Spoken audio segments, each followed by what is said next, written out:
Buenas noches, hermanos, que el Señor los bendiga. Me alegra mucho poder saludarlos. Qué bueno que están con nosotros nuevamente hoy miércoles, día de estudio bíblico. Quiero agradecer al Señor por su bondad y su misericordia, por la manera como Él nos ha guiado y cómo Él tiene el control de cada situación. Entre más difícil y más complicadas sean las cosas, nosotros entendemos claramente que el Señor está haciendo la obra. A veces pensamos que Dios no obra, pero sí, Dios está obrando. Cuando usted duerme, Dios está obrando. Cuando usted cree, Dios está obrando. Y no importa que usted esté durmiendo, recostado, trabajando, Dios nunca se detiene para bendecir a sus hijos. Gracias a Dios porque estamos realizando el trabajo que Él nos ha colocado a hacer. Y bueno, gracias a ustedes por sus oraciones y su deseo que llegue el miércoles para compartir conmigo este tiempo de estudio de la palabra de Dios. Vamos a iniciar esta noche. Sé que algunos de ustedes ven el programa un poco más tarde porque no alcanzan a llegar del trabajo y mucho menos con estos trancones y con estas dificultades, pero gracias porque sé que ustedes me acompañan algunos a esta misma hora y eso es una buena razón. Al terminar generalmente tenemos 70, 80, 90 personas viendo, pero ya los otros días tenemos mucha más gente que ha visto este culto. Vamos a orar.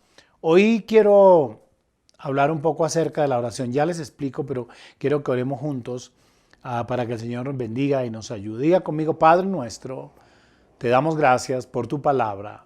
Gracias por este día. Gracias por la Iglesia Misionera al Sol. Gracias por el cuerpo pastoral. Gracias por esta reunión a la cual venimos todos los miércoles para escuchar tu palabra, para oír tu palabra, para ser edificados, Señor, con tu palabra. No queremos oír voz de hombre, sino voz de Dios. Usa al pastor, te lo rogamos, como un canal para que tu palabra venga a nuestra vida. Lo pedimos, Padre, por los méritos de Cristo Jesús, en acción de gracias. Amén y amén. Bueno, en estas reuniones yo tengo pues la libertad de hablar del tema que tenga dirección de parte de Dios o que yo quiera compartir en la dinámica pastoral. Pero también hay algunas preguntas que la gente me hace y yo procuro responder a la luz de la palabra. Y tengo algunas. Alguien me estaba hablando hace algunos días, acerca de la dificultad de la oración. Y me dice: Pastor, gracias por la enseñanza que hizo hace como 3 meses sobre la oración. Pero a mí me gustaría un poco ampliar ese tema, ese concepto. Y él me decía: ¿cuáles son los requisitos esenciales de la oración? Porque algunos creen que los requisitos esenciales de la oración son tener una necesidad, creer que Dios puede responder y ya, suficiente, y ore. No, hay en su trasfondo hay unos elementos que se requieren para que la oración sea efectiva y para que básicamente en nosotros se despierte un deseo intenso en orar. Y voy a tomar como base esta noche 2 Corintios capítulo 10, segunda epístola a los Corintios, capítulo 10, versículo 3 hasta el versículo 5. A ver, búsquelo usted en casa. 2 Corintios, epístola a los Corintios, capítulo 10, versículo 3 hasta el versículo 5. Si no tiene una Biblia a la mano, o usted es primera vez que nos escucha, yo voy a leer en favor de ustedes y cada versículo que leo acá va a aparecer allí. Ese es un trabajo que hace Angélica en la producción. Entonces, usted los va a tener allá, no tenga mucho inconveniente en esto. Dice la palabra del Señor: pues aunque andamos en la carne, no militamos según la carne. Porque las armas de nuestra milicia no son carnales, sino poderosas en Dios para la destrucción de fortalezas, derribando argumentos y toda altivez que se levanta contra el conocimiento de Dios y llevando cautivo todo pensamiento, escuchen, llevando cautivo todo pensamiento a la obediencia de Cristo. ¿Qué versículos tan interesantes refiere la palabra de Dios, particularmente cuando Pablo estaba defendiendo su ministerio? Él tiene claro que la lucha no era contra judíos o contra gentiles. que no era contra Pedro, ni contra Juan, ni contra los hermanos de X o Y lugar. Él tenía supremamente claro que si nosotros estamos en esta carne, no militamos en la carne. Porque dice él mismo allí, porque las armas de nuestra milicia no son carnales, sino poderosas en Dios para la destrucción de fortalezas. Ustedes saben, hermanos, que los cristianos estamos en guerra todo el tiempo. Y esa es la verdad. Tenemos una guerra contra la inmoralidad. Ustedes saben cuál es nuestro legado bíblico con respecto a la inmoralidad, y tenemos muchos textos de la Biblia que nos enseñan claramente que tenemos que aprender a vivir una vida digna, santa, consagrada al Señor. Es más, saben ustedes que en diferentes partes de la Biblia, incluso en estos temas, la Biblia enseña hasta de qué manera las personas cristianas deben vestirse. Recuerden ustedes, no decoro, cómo debe vestir la mujer, cómo debe vestir el hombre. Este es un tema que está ahí y del cual yo no voy a hablar. Y adicionalmente a eso, la situación es, cuando hablo tenemos una batalla contra la inmoralidad, contra la perversión sexual, contra el adulterio, contra la fornicación, contra todo este tipo de cosas que se derivan de una mente y de un corazón que ha sido arrastrado por la lascivia y por todo este tipo de cosas. Entonces, los cristianos fijamos posiciones muy claras contra una familia constituida distinta a como la Biblia establece, un hombre y una mujer. Los cristianos no estamos de acuerdo. La ley puede decirlo y el gobierno puede decir lo que quiera. Pero lo que la Biblia dice claramente, es que dejará al hombre a su padre y a su madre y se unirá a su mujer. Y los dos serán una sola carne. Entonces los cristianos no estamos de acuerdo matrimonio entre hombres con hombres y mujeres con mujeres, porque no es lo que la Biblia enseña. Así la ley lo diga y así lo apruebe la Corte Constitucional. No estamos de acuerdo y está claro para nosotros. No estamos de acuerdo con el aborto. No estamos de acuerdo con el aborto y lo puede aprobar la Corte y el Congreso puede ir al Congreso y aprobar todo lo que quieran, pero no estamos a favor del aborto. Para nosotros el aborto literal y claramente es un asesinato, así de claro. Eso es lo que dice la Biblia. Y nosotros, nuestra norma de conducta como ciudadanos es la Constitución, pero nuestra norma de conducta como cristianos es la Biblia, es la palabra de Dios. Y para nosotros la palabra de Dios está por encima de la Constitución. Tenemos una lucha permanente contra el sistema económico, los modelos económicos, que en muchas ocasiones buscan desalojar al más pobre y enriquecer a los más ricos.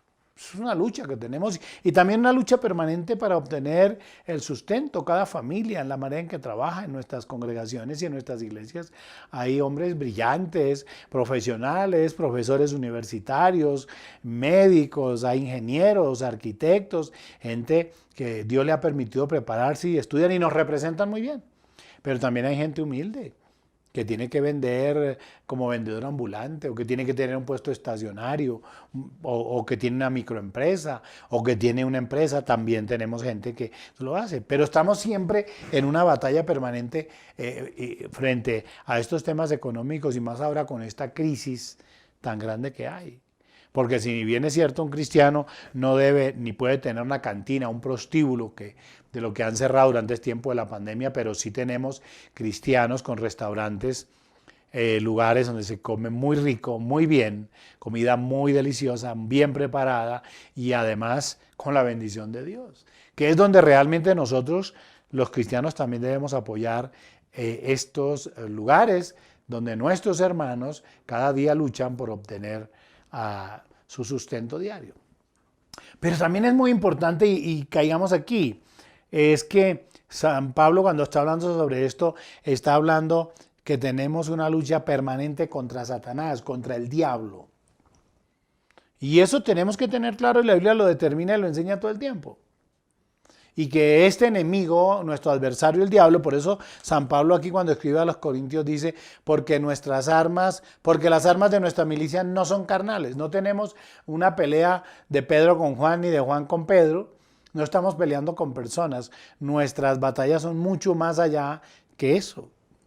Es más, porque no habría ninguna razón de estar en conflictos o en peleas o dándonos golpes con alguien cuando no es lo que la Biblia manda. La Biblia al contrario.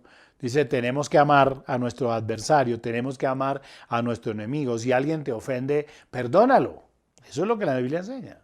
Pero Pablo está hablando aquí acerca de su ministerio y acerca de las luchas que él tiene. Dice, porque las armas de nuestra milicia no son carnales. No es un palo, no es un revólver, no es un fusil, no es un cuchillo. Dice, son poderosas en Dios para la destrucción de fortalezas. Y acuérdense ustedes, porque lo hemos visto en algunos pasajes, en algunas ocasiones anteriores, lo hemos mencionado. El capítulo 6 de la epístola de San Pablo a los Efesios, preparándonos a nosotros para enfrentar todos estos ataques del adversario del enemigo. Recuerden que hay armas poderosas. Por eso de ahí que San Pablo cuando escribe a los Efesios dice, vestidos de toda la armadura de Dios para que podáis estar firme contra las acechanzas del diablo. Ahí está claro. Tenemos una guerra permanente contra este enemigo. Está claro para nosotros. Y acuérdense además que además de lo que está diciendo Pablo a los Corintios, está afirmándolo este texto, porque no tenemos lucha contra sangre y carne, sino contra principados. Contra ellos son nuestras batallas. Contra potestades, contra los gobernadores de las tinieblas de este siglo, contra huestes espirituales de maldad en las regiones celestes. Y mire, observe que el versículo 13 de Efesios capítulo 6, acá dice, por tanto, tomad la armadura de Dios. Entonces no es tomen el machete o tomen el cuchillo o tomen...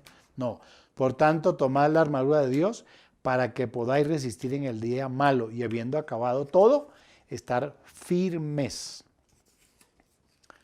Y hay un arma que es, sin lugar a dudas, la más poderosa de todas. Y nosotros la hemos asumido y la hemos enseñado y la compartimos y el Señor Jesucristo la tuvo muy en cuenta, no solamente para enseñar a los discípulos a orar. Acuérdense ustedes, cuando los discípulos vienen al Señor Jesús y le dicen, enséñanos a orar como Juan enseña a sus discípulos, y es cuando el Señor les enseña al Padre Nuestro. Así que la oración enseñada por el Señor Jesucristo como el modelo, el Padre Nuestro, es un modelo de oración. Y luego vemos al Señor Jesús orando todo el tiempo, orando en el día, orando en la noche. Acuérdense que en los momentos más difíciles y más complicados, entonces Él iba al Monte de los Olivos a orar, y recuerden cómo llevó a algunos discípulos a orar con Él y no pudieron orar, y vino una vez y otra vez y otra vez, y siempre los encontraba durmiendo. Y les dice, ¿acaso no habéis podido velar tan siquiera una hora? Es decir, que la oración es nuestra arma favorita. Para un cristiano, usted que me está escuchando por primera vez, para un cristiano, el arma favorita es la oración.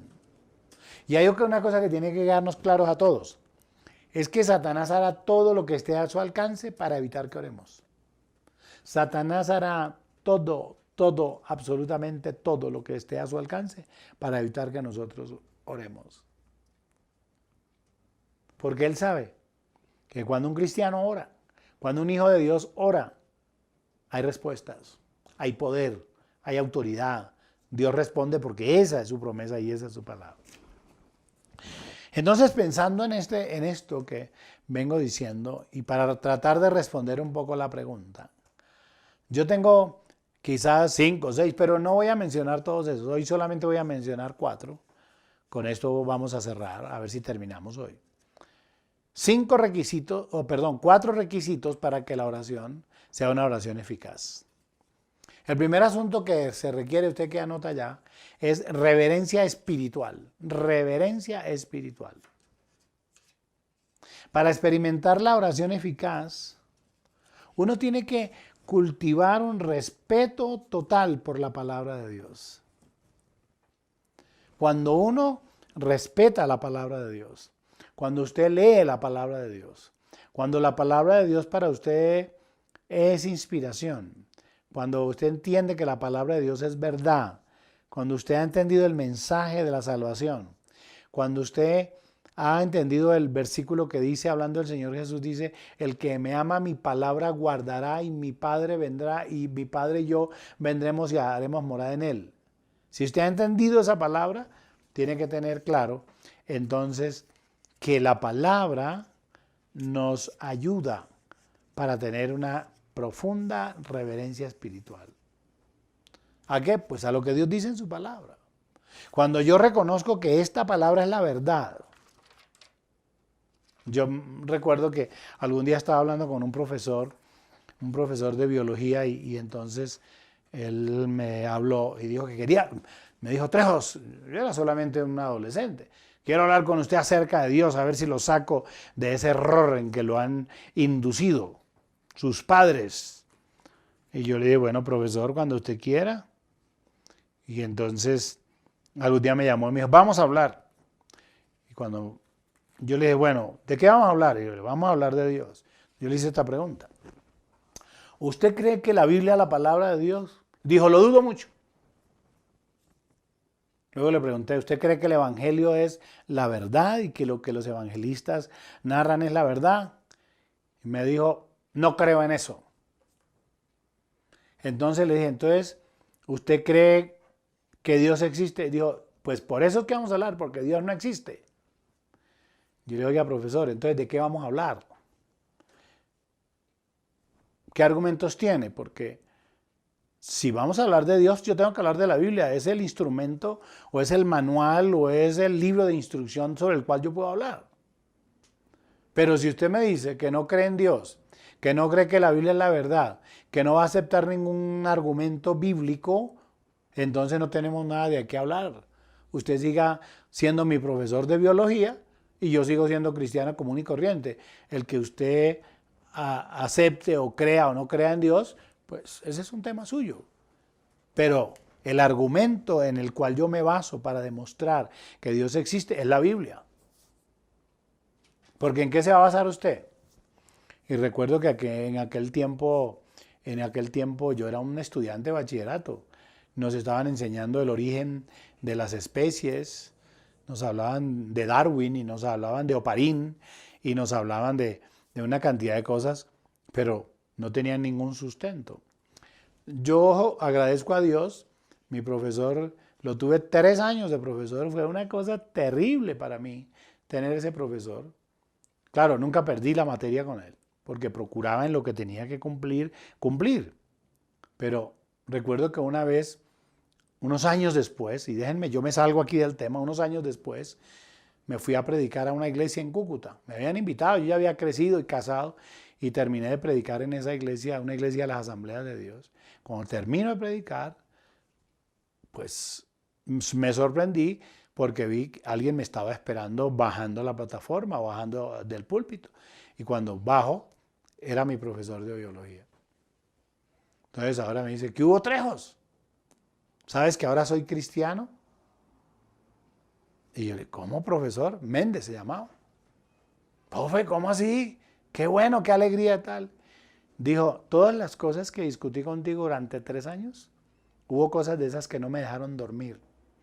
Y un día caí en un cáncer, una enfermedad terrible, un cáncer que lo estaba comiendo. Dijo, y el único que me pudo ayudar fue Dios. Y por eso hoy estoy aquí dándole la honra, la gloria, la adoración y la alabanza a mi profesor, que argumentaba que Dios no existía, que el evangelio era mentira. Y ahora Dios lo había tratado. Porque es que ese es el problema del ser humano. Le queda muy fácil hablar, decir, vociferar. Pero cuando se encuentra frente a estos avatares de la vida, frente a estas encrucijadas de la vida, con el único que puede dialogar y hablar, que le puede responder, es Dios.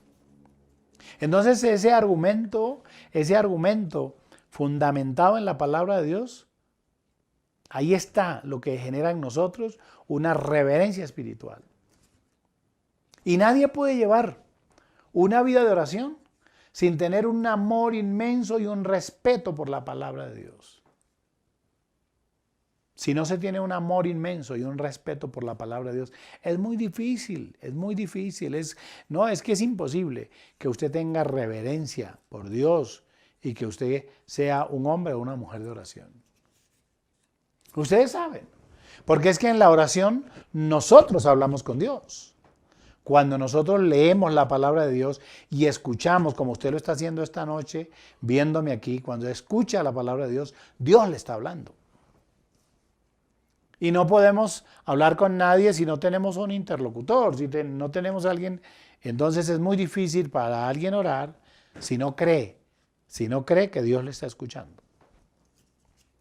Entonces, en la medida que yo crea la palabra, en la medida que yo respete la palabra de Dios, esa será la medida de mi crecimiento en la oración. Y esa misma reverencia en la palabra de Dios es la que le da la medida a mi fe. No olviden nunca lo que la Biblia dice. La Biblia dice claramente, porque sin fe es imposible agradar a Dios. Dice eso la Escritura. Pero además dice, hablando de la fe viene ¿por qué? Por el oír. Y el oír por la palabra de Dios. Entonces, la única manera de despertar la fe en alguien es leyendo esta palabra. Ahí la Biblia que dice que esta palabra nos hace sabios y entendidos. Entonces yo no puedo pensar que haya una persona que tenga un alto nivel de oración si no tiene un alto nivel del estudio de la palabra, de la lectura de la palabra, porque es la palabra la que nos permite ver, abre nuestros ojos para ver, nuestro entendimiento para entender y dimensiona nuestra fe para poder creer. La confianza entonces en la palabra de Dios y el poder en la oración van unidos. Van unidos, eso es indiscutible. Solamente tendríamos que mirar lo que dice San Juan capítulo 17, déjenme que les voy a leer, San Juan capítulo 17, el versículo 8.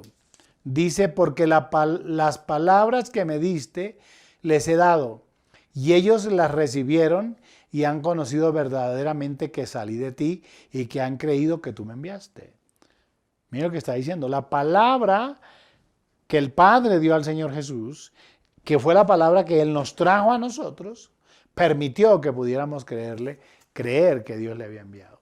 De ahí que esto, como dije, la confianza en la palabra de Dios dimensiona nuestro nivel de oración y dimensiona nuestro nivel de fe. Vayamos a un segundo asunto. Y aquí tengo varias citas bíblicas y Angie, ustedes saben que es la que siempre me ayuda en este culto, porque ella, aparte de manejar los equipos allá, también tiene su micrófono al frente. Y aquí están con nosotros otras personas ayudándonos. Ella tiene ya preparados algunos textos. Si la primera es reverencia espiritual, que está fundamentada en la obediencia a la palabra, en creer a la palabra, en desarrollar una vida de estudio bíblico y de leer la Biblia, por lo menos de leerla. Usted me está viendo por primera vez. La primera cosa que hay que hacer es leer la palabra. Usted está recién convertido a Cristo, ore, claro, pero lea la palabra, porque la fe viene por el oír, le insisto, y el oír por la palabra. El segundo asunto que se requiere para que esa oración sea eficaz, sea poderosa, para que construya dentro de usted, es lo que se llama insistencia espiritual. Insistencia espiritual. Debemos tomar la resolución de cultivar el hábito de orar diariamente, porque eso debe ser un hábito. De la misma manera que usted va donde el nutricionista y le dice, bueno, vamos a crear hábitos distintos porque usted, y le estoy hablando por mi experiencia, porque usted se acostumbró a comer grasa y el colesterol lo está matando y tiene hígado graso y usted come a tal hora come tal cosa y empiezan y nos dan una dieta y uno dice, ay, o sea que no voy a volver a comer más. ¿Me le ha pasado? Por eso no me gusta ir al nutricionista. Porque no puede tomar café, no puede comer carne a tal hora, no puede tomar yogur, no puede hacer tal... Ay, entonces... Pero ellos le van creando un hábito. Uno, observen que cuando le dan la dieta, entonces lo ponen a comer a uno ya no 3, sino 6 veces. ¡Gloria a Dios! Gloria a Dios. A mí cuando me dijeron que usted no va a comer 3 veces, sino ahora va a comer 6 veces, qué alegría la que me dio. Pero mis hermanos, cuando me pasaron la hojita de la dieta, una galletica con un pocillito de café, o no café, de leche deslactosada, yo me imaginaba el desayuno 6, ahora no 3, sino ahora dice una tostada con un huevo cocido o medio huevo cocido y un pedacito de manzana. No, van creando un hábito y el cuerpo tiene que irse organizando. De la misma manera la oración tiene que convertirse en un hábito de nosotros. El hábito de orar al levantarse, el hábito de orar a la hora del desayuno, a la hora del almuerzo y a la hora de la comida. Y se convierte este hábito en tal que cuando uno por X o Y razón va a almorzar y no ora, uno parece que este almuerzo me va a hacer daño. Y si a usted le duele un poquito el estómago, usted me va a decir, ¡ay! Claro, no oré. Ese hábito se va haciendo, hasta que esto ya no es, se convierte en una necesidad. Y cuando usted se acostumbra o toma el hábito de orar en la noche, usted no se, porque usted se despierta, usted se queda dormido y se despierta como que algo le pasó. Y es que usted dice, claro, no he orado. Se llama insistencia espiritual. La Biblia dice claramente, el Señor dice, orando en todo tiempo, con toda oración y súplica en el Espíritu. Oiga, ¿orando en qué tiempo? En todo tiempo. Con toda oración y súplica en el Espíritu. En el Espíritu. Porque es que usted dice, pastor, pues tengo que trabajar. Yo no me puedo arrodillar. No, es que el texto no está diciendo, orando en todo tiempo, arrodillado en el lugar donde está. No, dice, orando en todo tiempo, con toda oración y súplica en el Espíritu. Yo puedo orar en el Espíritu. En mi mente. Trabajando, manejando carro, atendiendo personas. Dice, velando en ello con toda perseverancia y súplica por todos los santos. Efesios capítulo 6, versículo 18 dice eso. Entonces hay que tomar decisiones. ¿Cuál es la decisión? De crear un hábito. Como es la decisión de adelgazar. Cuando usted le dicen que tiene que adelgazar, tiene que ir formando un hábito distinto al que tenía. El hábito es comer menos, pero comiendo más. Es decir, comiendo 6 veces, pero porciones más pequeñas. Eso le dicen a uno. Y después le dicen, cree el hábito de hacer ejercicio. Y no le pase a usted lo que me pasó a mí. Cuando dijeron me dijo el médico que yo tenía un problema de diabetes y que tenía que hacer ejercicio, pues yo no volví a comer. Y yo rechazaba, y entonces si yo me comía mi almuerzo normal, yo al otro día no quise comer. Y me acuerdo que tenía que viajar a Pasto. Pues créanme que no quise comer y no desayunar y casi no almorcé, eso lo tomé muy en serio y a los 2 días prácticamente tenía que irme a Pasto y me fui. Cuando llegué al aeropuerto del Dorado, pues casi me muero. Buscar quién me atendiera en el Dorado y entonces no, en ese momento salí del avión, salí corriendo, casi me deja el avión, me fui a Pasto y cuando llegué a Pasto entré en una crisis terrible. Cuando fui al médico allá, me dijeron, señor, es que usted, ¿quién le dijo que usted tenía que, esta dieta era así? Usted no, ¿cómo así? Esto es un hábito, esto tiene que crear un hábito, tiene que empezar a reducir esto y esto y esto, hasta que cree el hábito. De pesar 115 kilos, 116, 17 kilos. Bueno, me falta todavía, pero puedo pesar 89, 88, pero siempre he bajado muchos kilos, creando el hábito. De esa misma manera se hace con la oración. Pero hay que tomar una decisión, hay que tomar una resolución. ¿Qué es eso? Un compromiso firme. Compromiso firme con la salud, un compromiso firme, en este caso particular, en la relación con Dios. Esa resolución es una tarea o es una acción clara y definida. Voy a convertirme en una persona de oración. Voy a empezar a orar. El salmista dijo, en el Salmo 57, pronto está mi corazón, pronto está mi corazón, oh Dios, mi corazón está dispuesto, cantaré y trovaré salmos. Y quiero mostrarles a ustedes algunas resoluciones o decisiones que nos inspiran a buscar a Dios por encima de lo que sea, sin importar la opinión de la gente, sin importar, porque ese es el problema. El gran problema de nosotros los seres humanos es que pensamos más en lo que los demás piensan de nosotros o en lo que los demás dicen de nosotros que lo que nos conviene a nosotros o de lo que Dios opina. No, yo no voy a salir a ejercicio porque van a decir, ¡ay, va el gordo haciendo ejercicio! ¡Ahí va! Ahí está el problema, entonces no hace ejercicio. No, yo no voy a adelgazar porque después, ¿qué van a decir? No. Una resolución es una decisión que se toma sin importar lo que los demás opinen, ¿sabe? Entendiendo que es para mi propio beneficio o el de mi familia. Y vean por ejemplo, el libro de Josué, Angie lo tiene, capítulo 24, versículo 14 y 15. Déjenme les explico. Josué estaba despidiéndose, ya a punto de morir, y reúne a todo el pueblo. Y les dice, bueno, ustedes saben cómo he actuado, cómo he hecho, todo este tipo de cosas y cómo Dios ha sido fiel y bueno, pero ustedes hoy tienen que tomar una decisión. O siguen a los dioses de Baal, a los heteos, a los fereceos y a todos esos feos que ven en ese tiempo, o deciden servir a Dios. Y él dice claramente, yo y mi casa serviremos a Jehová. Vamos a escuchar. Ahora pues, temed a Jehová y servirle con integridad y en verdad, y quitad de entre vosotros los dioses a los cuales sirvieron vuestros padres al otro lado del río y en Egipto, y servid a Jehová.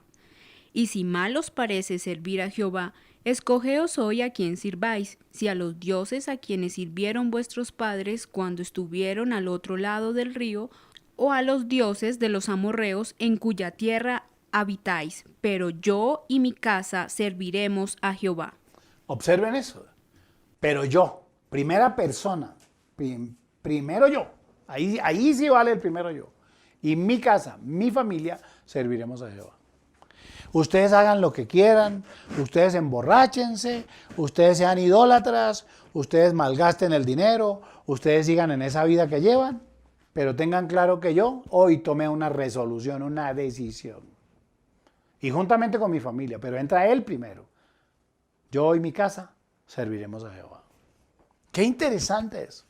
Qué tremenda lección nos da esto. Déjenme le muestro otro pasaje. ¿Se acuerdan de Abraham? Abraham, un hombre llamado por Dios, el patriarca de la fe, hemos hablado en otros pasajes sobre él y hoy también lo quiero mencionar.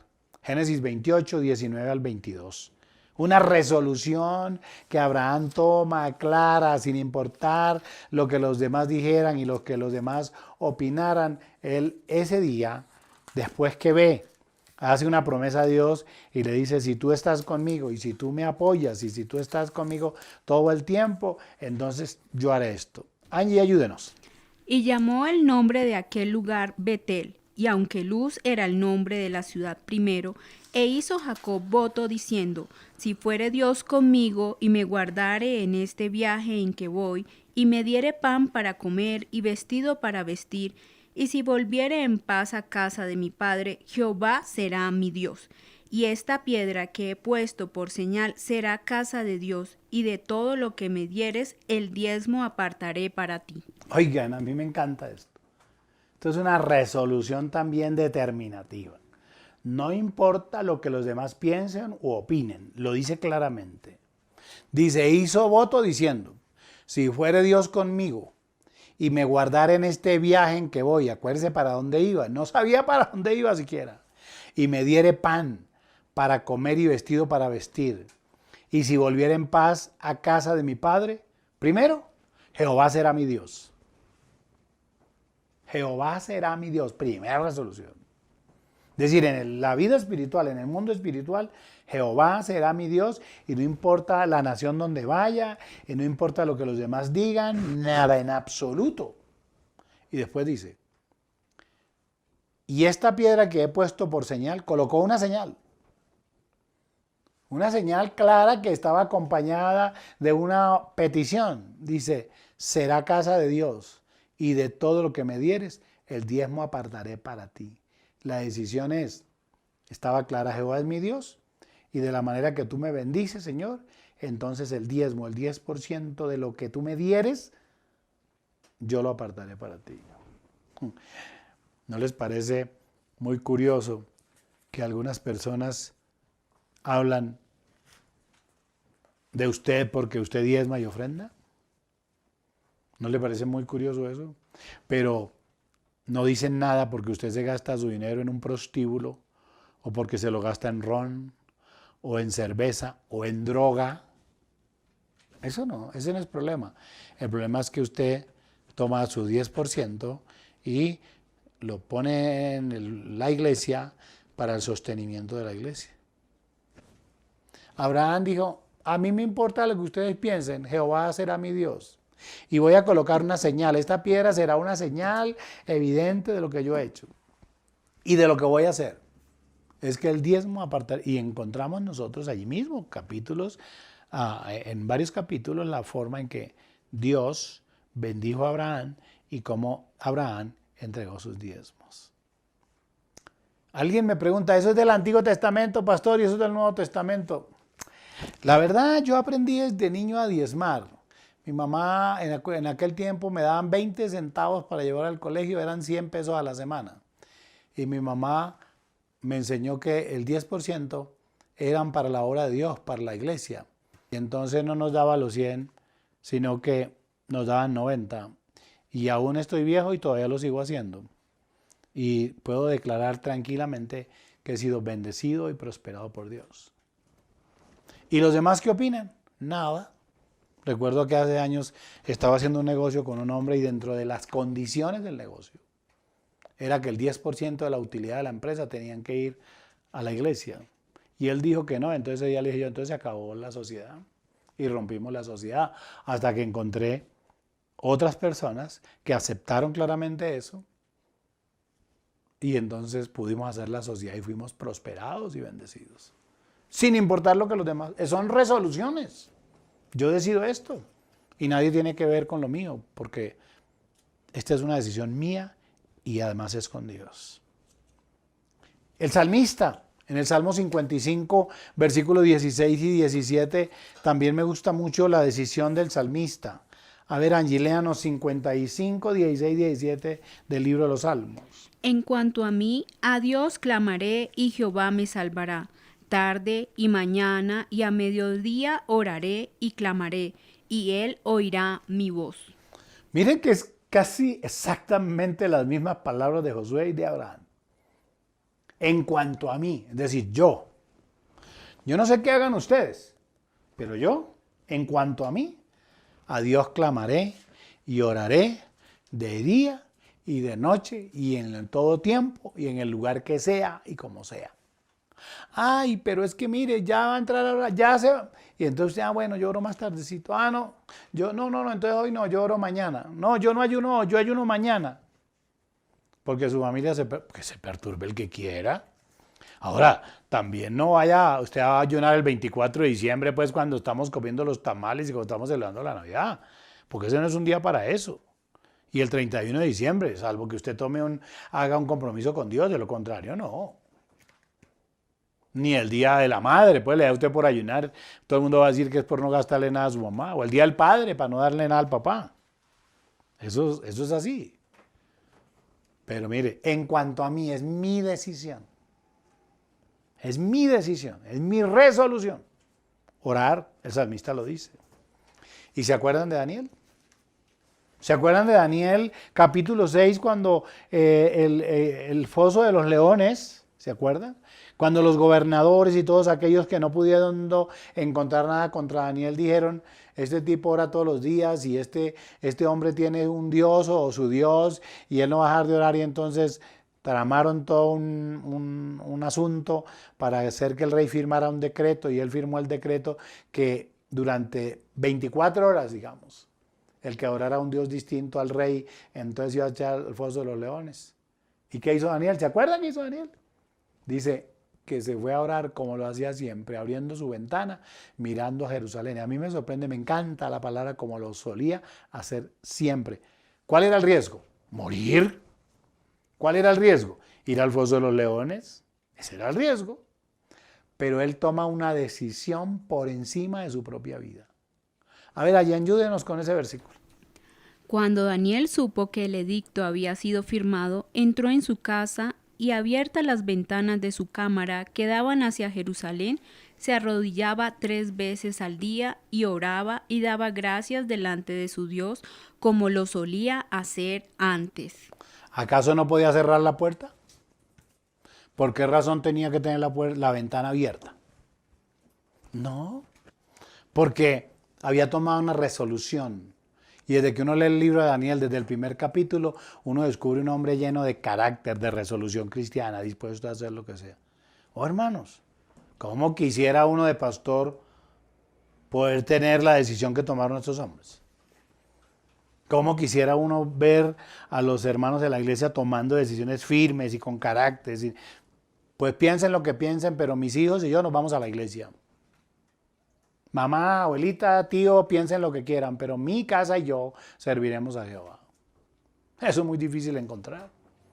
O encontrar a alguien que sea capaz, como Abraham, de decir, a mí Dios me ha provisto las cosas, lo que tengo no me lo he ganado yo y yo lo he trabajado, pero Dios me ha dado la sabiduría y la capacidad y los diezmos yo los voy a dar por encima de lo que usted piense. Esposa mía, esposo mío, hijos míos o familia. Porque entre otras cosas ninguno de ustedes me ayuda a producir, esa es mi decisión. Qué bueno que uno encontrara creyentes así. Entonces tendríamos creyentes prosperados y bendecidos económicamente, con un carácter cristiano, que ninguna pandemia ni nada los movería de su fe. Lo que pasa es que no tenemos cristianos con esa capacidad de resolución. Y eso es clave para la oración. Es clave para la oración esto, que sea capaz usted de asumir, como el salmista. Piensen lo que quieran. En cuanto a mí, oraré en la mañana, oraré al mediodía, oraré en la noche. Y ustedes hagan lo que quieran ustedes, es problema suyo. O Daniel, a sabiendas de que podía morir, porque eso era lo que podía pasar.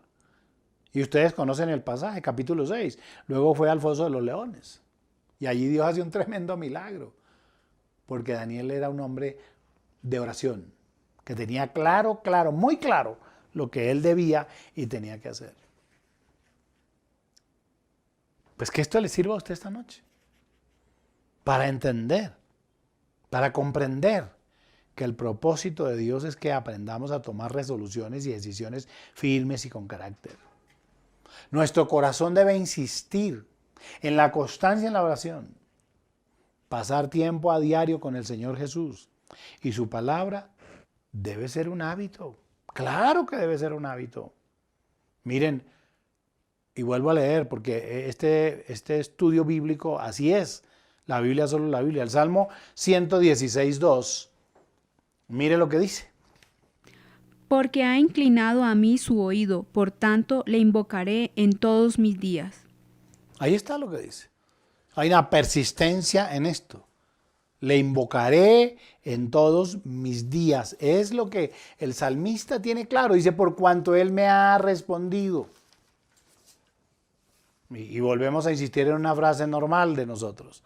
Generalmente utilizamos a Dios como uno utiliza a los bomberos en una emergencia. David no. Tenía claro que su oración era de día y era permanente, de día y de noche. Miren lo que dice también el Salmo 145, versículos 2 y 3. Dice, cada día te bendeciré y alabaré tu nombre. Miren lo que dice, cada día bendeciré y alabaré tu nombre eternamente y para siempre. Y miren lo que dice, grande es Jehová y digno de suprema alabanza y su grandeza es inescrutable. Él tiene claro eso. Usted me dice, pastor, pero ¿cómo hago? A mí me queda tan difícil, a mí se me olvida. Hermano, yo le he enseñado a mucha gente en talleres de oración cómo orar. Porque dicen, es que empiezo a orar y a los 2 minutos, al minuto ya se me ha olvidado todo.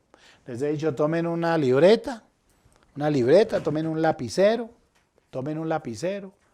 y anoten. Esa es una sugerencia. ¿Por qué voy a orar? Entonces voy a orar por mi tía María, por mi abuela tal, voy a orar por la economía, voy a orar por la iglesia, voy a orar por Colombia, así. No importa, abra los ojos ahí arrodillado, de pie, y empiece. O tome un cartel, cualquier cartel, déjenme, yo cojo aquí cualquier cartel y entonces colóquelo en la puerta de su casa. La cita más importante que tengo hoy es con Dios, la oración. Póngalo en la nevera, donde usted ve el anuncio de drogas y del mercado. Póngalo ahí, para que esto se le convierta en un hábito, en una disciplina. Colóquelo en el espejo del baño. Las mujeres nunca salen, bueno, eso decimos los hombres, las mujeres nunca salen sin mirarse al espejo, y los hombres también. Así no nos peinemos, así no tengamos ya que peinar.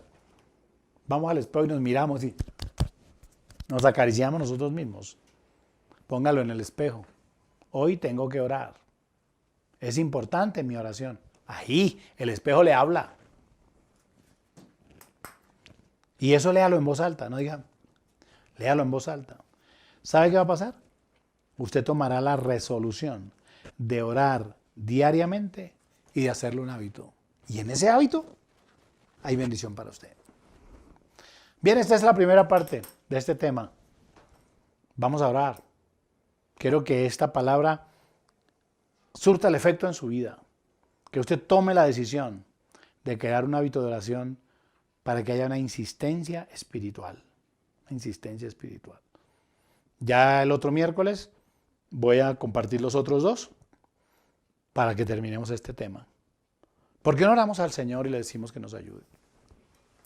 Ahí donde está, diga conmigo: Señor, te ruego en el nombre de Cristo Jesús que me ayudes. Porque yo necesito, Señor, tu ayuda, tu misericordia. Tú sabes lo difícil que me queda tener un hábito de oración. Tú sabes lo difícil que me queda tomar resoluciones. Porque, Señor, hoy digo que sí, mañana que no. Hoy prometo y no cumplo. Pero hoy he aprendido por tu palabra de Josué, donde decide que él y su casa servirán a Jehová. De Abraham, que él sabe, reconoce tu bendición y está dispuesto, tomó la resolución de que tú seas su Dios y que además el diezmo lo traerías siempre al Señor. De David, que dice: en cuanto a mí, voy a orar de día, de noche, en la madrugada, a toda hora voy a estar orando. Y Señor, de Daniel, que a sabiendas que en esto de la oración podía ir su propia vida, se decidió a hacerlo. Y tú le mostraste tu poder. Señor, y clamamos a ti porque tú respondes. Tenemos la experiencia de haberte oído, pero a veces olvidamos esto. Pero ayúdanos esta noche para tomar una verdadera resolución, una decisión verdadera y firme de buscarte a ti y de tener el hábito de la oración. Te damos gracias por tu misericordia. En el nombre de Jesús. Amén. Gracias, hermanos. Los bendigo a todos. Gracias por este tiempo que comparten conmigo y con este equipo. Y que a partir de esta noche usted pueda tomar la decisión de crear un hábito de oración. Además, bueno, si vuelva a escuchar esta enseñanza y anote los textos, anótelos y apréndalos y comparta esta experiencia con otras personas y tome esta línea, envíelo a más hermanos, a más amigos, a su familia, que tengan claro ellos que usted tomó la decisión de amar y de servir al Señor. Los bendigo a todos. Nos vemos el domingo siendo la voluntad de Dios y el próximo miércoles en la segunda parte de este tema. Dios los guarde, que descanse.